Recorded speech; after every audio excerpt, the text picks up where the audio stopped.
What's up? I'm Dan Fredenberg, and this is another Chance Encounter. Hey, what's up? I'm Dan Fredenberg. I'm a commercial real estate guy. I'm from the internet.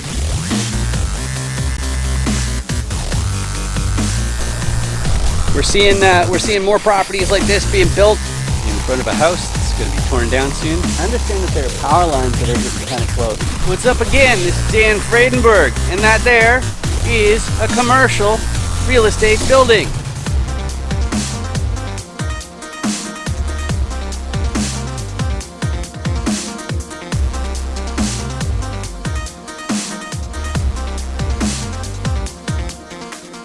I'm joined today with Jonathan, and is it Twombly? Is that how you pronounce it? Twombly. Yeah, you got it right on the first try. That's awesome. Awesome. Phonics for the win. And I got some great news for you, Jonathan. I'm not sure if you're aware of this or not, but today we are joined by my very favorite member of the audience. And why is my favorite audience member here? Well, obviously, it's because this is a chance encounter where I interview commercial real estate players. That means deal sponsors, it means buyers, sellers, investors, syndicators, all that kind of stuff. And you may ask yourself, why would you do that? And the answer is, if you've ever heard of an off-market deal, those are the private deals that you're not allowed to discuss publicly, and it actually makes for 85% of the exempt offerings out there. Well, then you know that the SEC is going to require that you have a documented prior substantive relationship, or else they'll get ants in their pants and they'll take your business away. So that's what we're up to right here. And the benefit for you is you will be able to more effectively communicate on the subject of a commercial real estate deal, and you'll know how my guest fits into those deals. But before I get too excited about that, Jonathan, do you want to say a thing or two about yourself before we get to real estate? Yeah. Gosh, I'm a former lawyer, been in real estate for 15, almost 15 years, live in Brooklyn, New York, married with a couple of kids, and I speak fluent Japanese, even though I don't look like it. Excellent, excellent. My photo over here is from my 15 years in Taiwan, so I speak Mandarin, and I totally don't look like that either. So it's nice that we have that Asian language connection. And but the first segment that we do here, it's on motivations. Before I go through them, I always say, "But wait, check your eight." Jonathan, I don't know if you have the technological proficiency or not to see through the camera and into the user's device, but down there might be this hideous subscribe button, and maybe to avoid embarrassment they want to do something. Okay, it's a stupid joke, whatever. I do it every single time because, like, hey, that's how the business works. But let's talk motivations. I've now interviewed over 350 different commercial real estate players, and I've met a whole bunch offline as well. But one thing you need to know about each other as you're figuring out if there's any overlap in your business, you need to figure out the motivations. And even though everybody has their own unique why, I find category wise they fit pretty neatly into these five. And the reason why it's important for us to know is because these deals have plenty of risks involved. They take months to close, they take years to go full cycle, and so we need to know what's going to keep somebody from throwing in the towel. And the first motivation of which is preservation of purchasing power. What on earth is that? If you're not an economist, this is probably a little bit of a mystery, but if you think about stores of value, or the fact that there are some people who are work optional, they don't have to have a W-2, the way that they make ends meet is from the proceeds of ownership. In other words, they have a portfolio of assets, and then the profits from ownership are how they pay their bills. So you might ask yourself, if somebody is in that situation, why would they go through the hassle of making another commercial real estate acquisition? And the usual suspects, so to speak, there's a couple of them. One is if inflation is rearing its ugly head, well, that's going to eat away from the purchasing power of your cash flow, so it's going to be time to make another acquisition.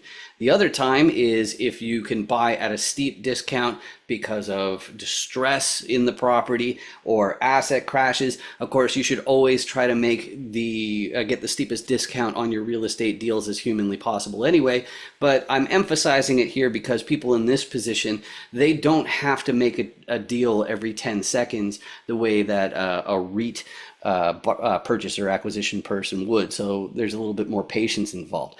Now, full disclosure, I'm not to this point in my commercial real estate career. What describes my situation a whole lot better is trading time for wealth. And what that's all about is that I did the chasing the high salary, high wage earner route, and that was through my tech career in the CRM industry, doing the online funnels, accepting credit card transactions, and sending millions of emails every single month. But what happened was I started doing that for a guy who was doing 10 single family house transactions a month. So he's flipping 10 houses a month, will be another way of putting it, making money hand over fist. That's better.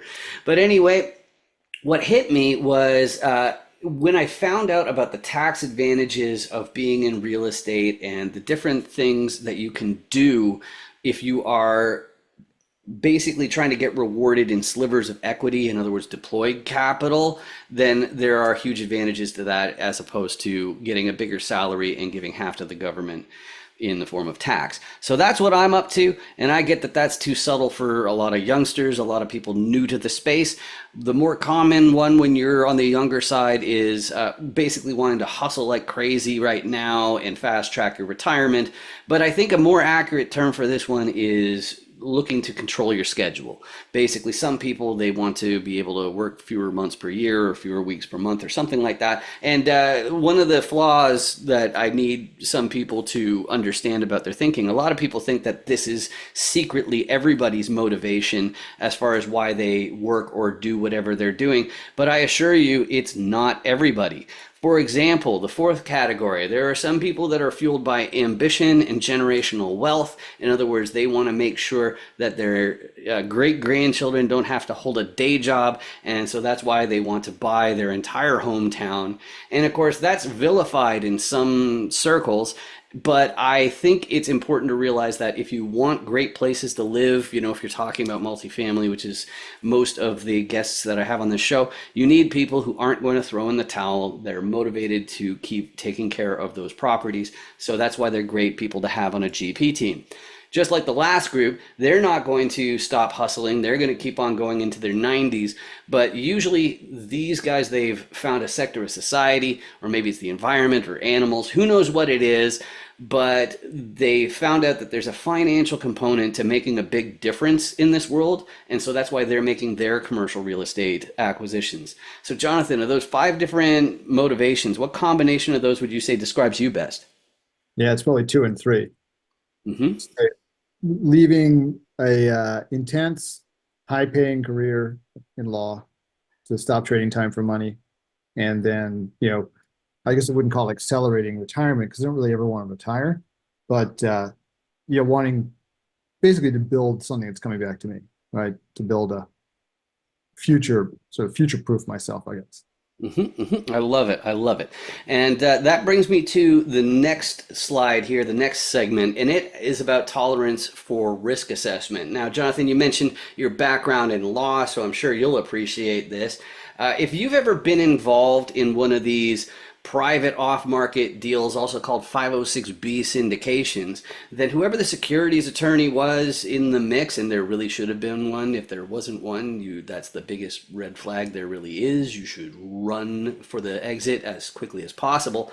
But they're going to insist that you do, it's often called a suitability questionnaire. It's a bunch of invasive financial questions about your net worth and stuff like that. It's not really that pleasant to go through. But me personally, when I was going through the questionnaire, there was one question in particular that stood out because I felt it lacked utility. And not to be a wet blanket, yeah, I just know that after you talk about motivations, you tend to be a little bit high, and we need to tone it down and recognize that there are risks involved. But the question about tolerance for risk really bugged me because I felt it lacked utility. I couldn't really use any of the answers or the replies. So I made my own one for this interview, and it's a fill in the blanks question. It is. There are many popular investment asset classes, but I think blank is too risky. So, Jonathan, it can be inside real estate, it can be outside real estate. You can do one of each if you want. What's too risky for you to invest in? Crypto.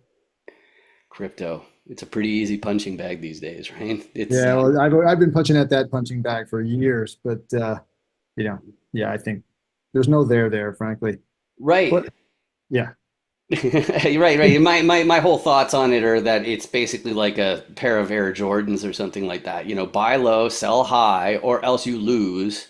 yeah. Full stop. It's not like commercial real estate where you have more plays involved, which dovetails into my next question. And this one is kind of interesting because for the first few hundred chance encounters, I didn't have this in here, even though I wanted it, because I wanted to make sure that if you contact my guest, you're speaking the same language. Now, I didn't include this frame at first because I knew that there are some people out there that are more front of house, they're more marketing, they're not really the spreadsheet types, so they're not going to be up to their eyeballs in the different assumptions and stress tests and whatever that are part of underwriting.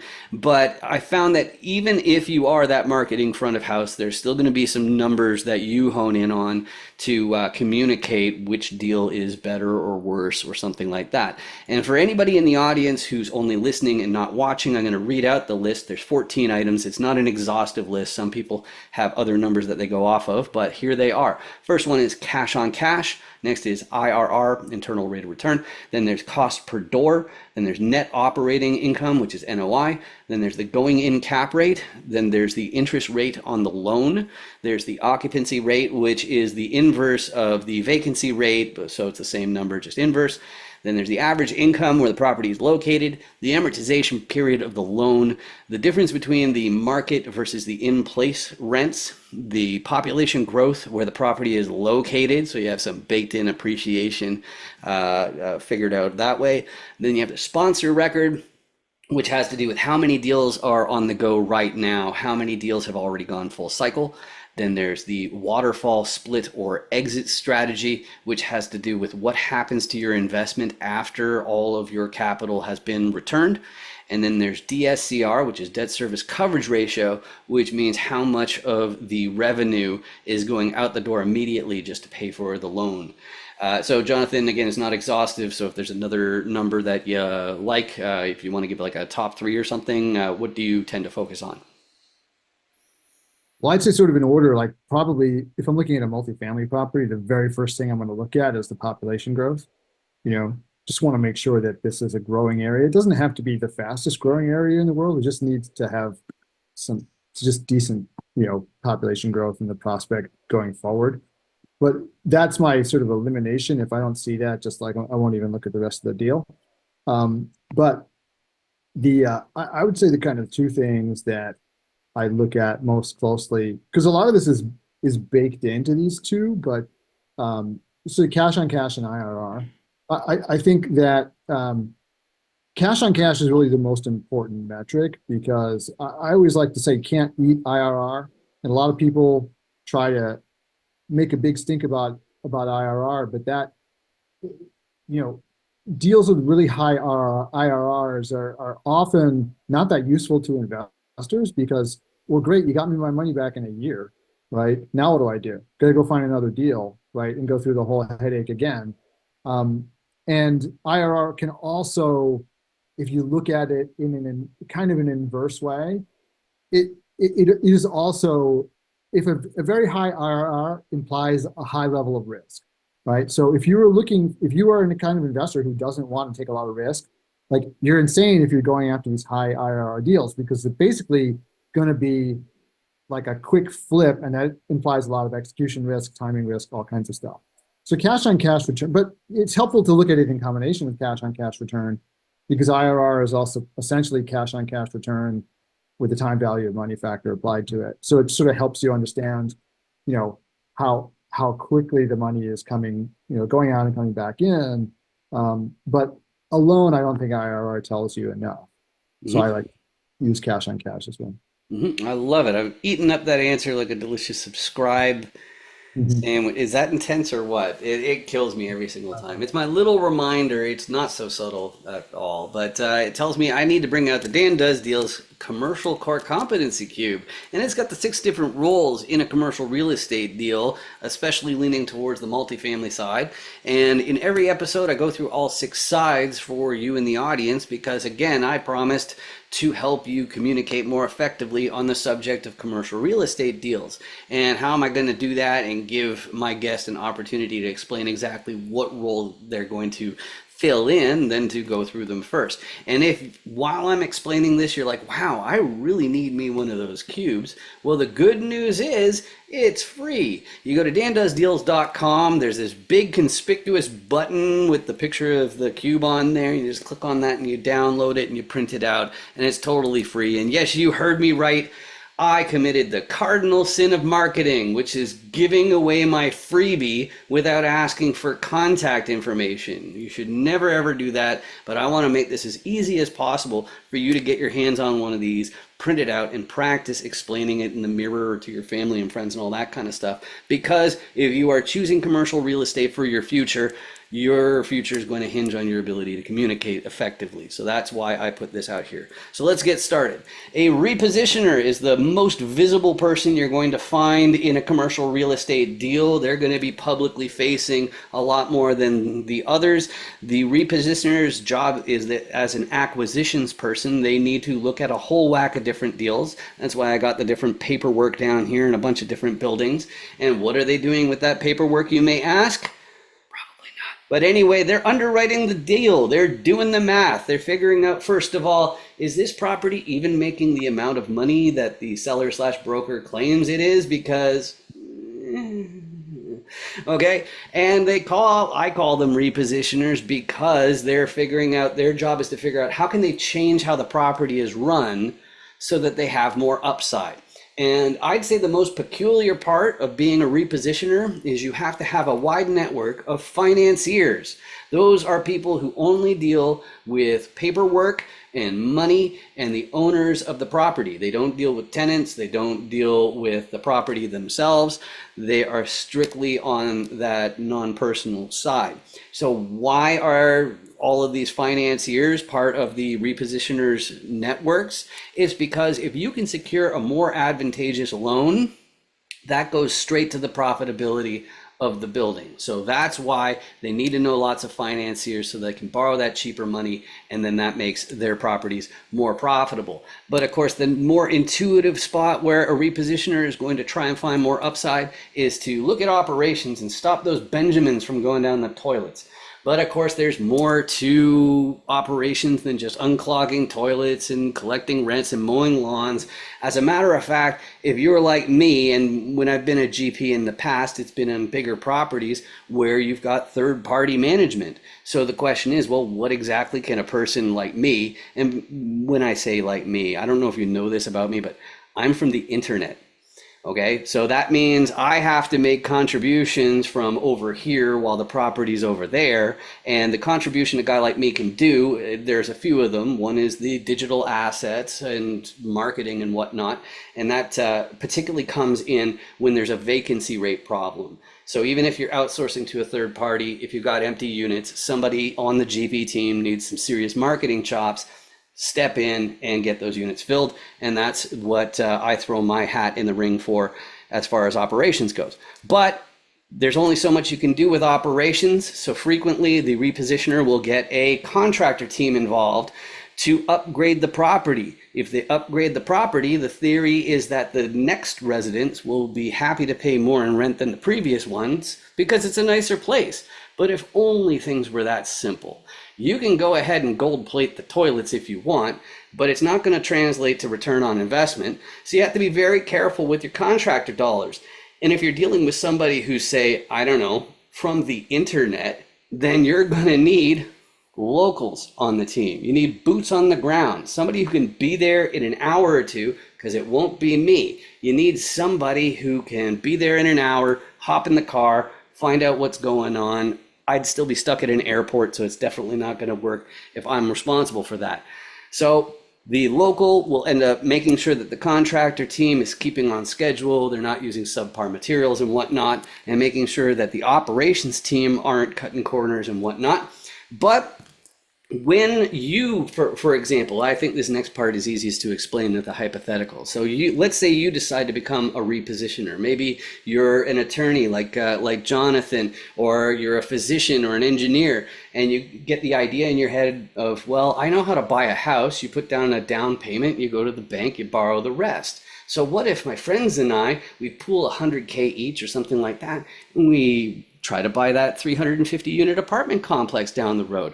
So you turn around to the financiers and you say something along the lines of, hey, I want to buy that building. It's tens of millions of dollars. You don't have, I don't know, tens of millions of dollars you want to lend us? Well, in that little hypothetical, you're going to run into a problem. And if you're in a mentorship program, you have a guru or something like that, I encourage you to listen very carefully to this next part. The financiers, the banks, are going to ask, who's your sponsor? Who's your KP? What's that all about? In order to be eligible for a commercial loan, somebody in the fold has to already own a similar asset. So that means you're not going to be buying that 350 unit apartment complex with a bank's money, because they don't want to lose all their depositors' money on your deal. So the way that they make sure that you're eligible is that somebody is already doing it, making a 350 unit apartment complex work. Now, on top of that, you're going to need a certain amount of liquidity, and then you're going to need collateral, in other words, a balance sheet among the GP team of at least the amount of the loan. But if you have all those pieces, you got yourself a commercial real estate deal. So, Jonathan, as far as those pieces of the puzzle, which boxes do you anticipate checking in your next deal? Well, I mean, I'm the sponsor. I've been a deal sponsor for a long time, so that's my role. I put the deals together, and I'm the guy who's kind of running it at the top. Perfect, perfect. That makes it simple. And that brings us straight into the buy box. And when real estate people are saying, what's your buy box? What they're trying to say is, what's your ideal property? And what we're really fishing for is three things. First one's geography. Where is it? Which state, which county, possibly even which neighborhood? Okay, it's definitely going to matter, that geography. The second one's the size. Now, once again, people on my show tend to be in the multifamily side, and when you're talking about size in multifamily, they count the number of apartment units. So they call that unit count. And the reason why it's relevant is because the type of group that takes over 10 or 15 unit apartment complexes, they're going to be fundamentally different from the 100, 150 unit teams that are taking over those kinds of acquisitions. Now, of course, there are other types of commercial real estate that go off of square footage or acreage, but that size is going to matter for that same reason.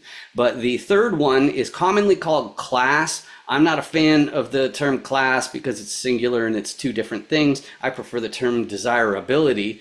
But regardless, it's split into two parts, which are the condition and the area. And when you're talking about the condition, we're talking about how old is the building, how beat up is the building, what sort of luxuries and amenities are there. You know, again, it's desirability, but that's the condition. And when you're talking about area, different parts of commercial real estate are slightly different in some regards, like with residential, in other words, multifamily as well. The school districts are going to be really important. But in general, the crime rates are a key point in being desirable. And then there's that old trope of saying location, location, location, when what they really mean is traffic, traffic, traffic.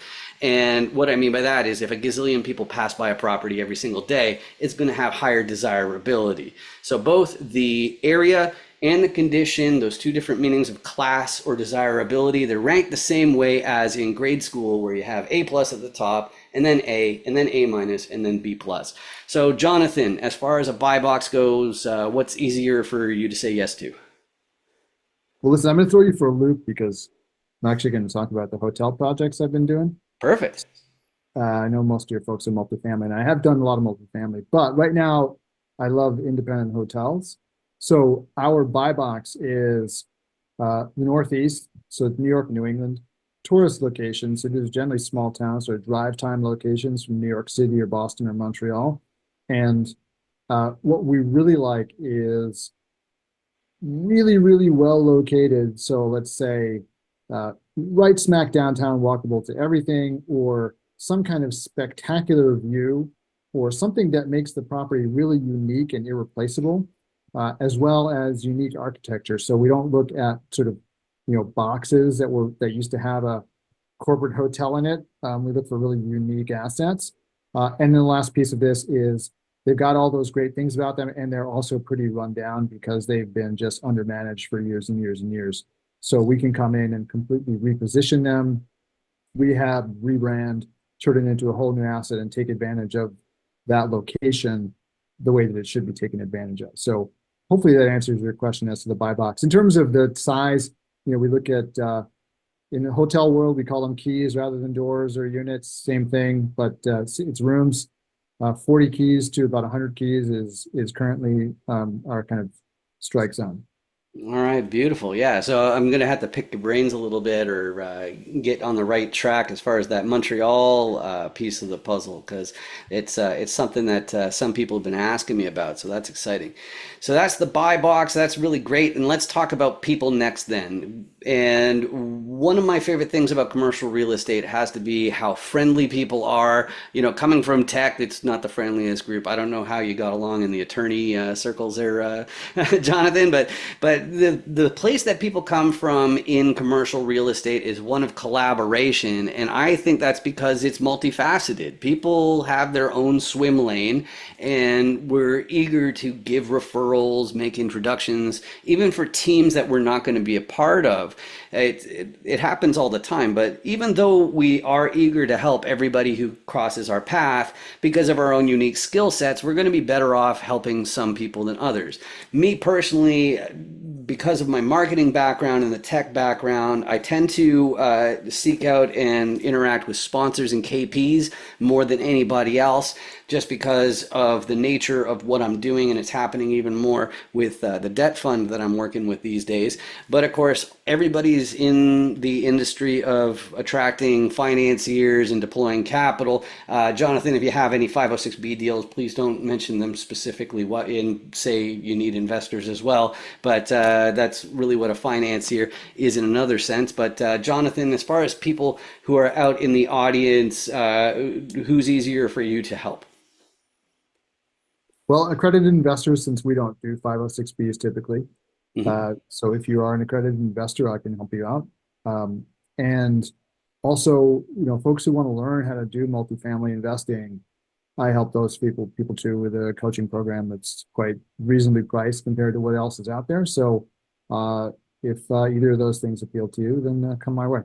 All right, beautiful. So let's find out how to reach out. I'm going to sandbag that conversation in a second, talk about myself. But I got this really distinct last name, makes me super easy to find, especially on LinkedIn, which is the social media platform where I spend most of my time. Of course, if you hop onto Amazon.com, you can find some of my business skill building related publications that I have out there.